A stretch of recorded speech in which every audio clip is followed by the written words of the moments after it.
Welcome to my YouTube channel. आज जो topic हम डिस्कस करने वाले हैं वो है वैल्यूज़ ऑफ ओडी प्रैक्टिशनर। यानी ओडी प्रैक्टिशनर में वो क्या चीज़ें होनी चाहिए जो उसके काम को करने में फील्ड में हेल्प करें। तो डोनाल्ड एंडरसन एक बुक लिखी थी डोनाल्ड एंडरसन ने। उसका नाम था the process of leading organizational change.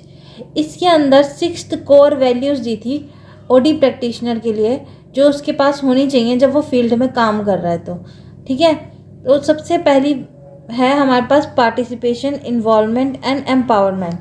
देखो, किसी भी चीज़ में आपका अगर पार्टिसिपेशन नहीं है तो आप और लोगों को एक्टिवली उसमें पार्टिसिपेट करने के लिए नहीं बोल सकते। तो बहुत ज़रूरी है कि आपका इन्वॉल्वमेंट हो, आपका पार्टिसिपेशन हो, आप उसमें अच्छी तरह दिखें, उसमें रोल आपका अच्छा हो, तभी आप लोगों को बोल सकते हैं, तभी आप एम्प्लॉयज़ को कह सकेंगे कि अपने में चेंज लाएं। नेक्स्ट है हमारे पास the importance of group and teams. देखो, ग्रुप और टीम की बहुत इम्पोर्टेंट रोल प्ले करता है। अगर आप कलेक्टिवली काम नहीं करते हो और अगर आप समझ नहीं रहे हो ग्रुप की बातें और टीम को, तो फिर आपका जो काम है वो कहीं ना कहीं पीछे रह जाता है और आपको काम करने में भी दिक्कत आती है। वहीं अगर आप ग्रुप और टीम को समझ रहे हो, उनको समझा रहे हो, तो आप काम को ईजिली कर सकते हो। जो ओडी प्रोसेस है उसको ईजिली इम्प्लीमेंट किया जा सकता है। नेक्स्ट है हमारे पास ग्रोथ, डेवलपमेंट एंड लर्निंग। देखो, ग्रोथ क्या होती है, ओडी प्रैक्टिशनर की अपनी पर्सनल ग्रोथ भी हो, डेवलपमेंट भी हो, लर्निंग भी हो, और साथ ही साथ वो एम्प्लॉयज़ को भी ग्रोथ करवाए। एम्प्लॉयज़ की ग्रोथ हो, एम्प्लॉयज़ की डेवलपमेंट हो, उनको लर्निंग में हेल्प मिले। तो ऐसा काम करना है उसे कि उनको भी सीखने को मिले और इसको ओडी प्रैक्टिशनर को भी सीखने को मिले। दोनों ही अच्छे से अपने करियर की तरफ आगे बढ़ सकें, अपना अच्छा एक्सपीरियंस गेन करें। नेक्स्ट है हमारे पास valuing the whole person.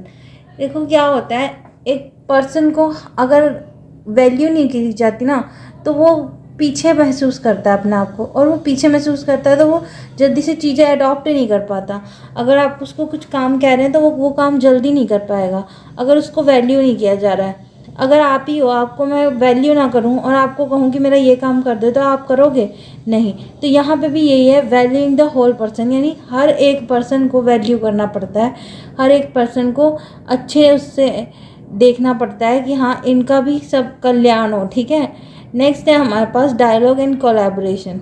Dialogue and collaboration, देखो, आधी चीज़ें तो आपकी बात से ही सॉल्व हो जाती हैं। अगर आप बात करते हो ना, आप बात कैसे कर रहे हो उस चीज़ से ही आपकी आधी चीज़ें सॉल्व हो जाती हैं। तो यहाँ पर फिर डायलॉग और कोलैबोरेशन बहुत इंपॉर्टेंट रोल प्ले करता है, क्योंकि अगर आपको बोलने का तरीका सही नहीं है, आपकी डायलॉग डिलीवरी अच्छी नहीं है, आपकी स्पीच अच्छी नहीं है, तो यहाँ पे आप फेल हो सकते हो दूसरे बंदे को कन्विंस करने के लिए। नेक्स्ट है हमारे पास authenticity, openness and trust. Authenticity क्या होती है, एक एक क्लैरिटी, एक प्योरिटी चीज़ में, किसी चीज़ में होना, उसको कहते हैं ऑथेंटिसिटी। और ओपननेस क्या होती है, खुल के बात को रखना। देन लास्ट है हमारे पास ट्रस्ट।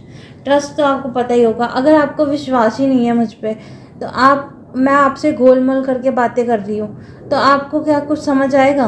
कुछ भी समझ नहीं आएगा। अगर मेरी बातों में क्लैरिटी नहीं है, ऑथेंटिसिटी नहीं है, तो आप मेरे साथ बात करना आगे प्रेफर करोगे?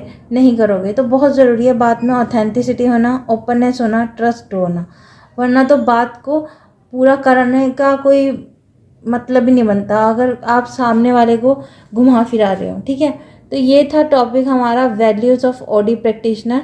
आई होप आपको समझ आया होगा। Thank you.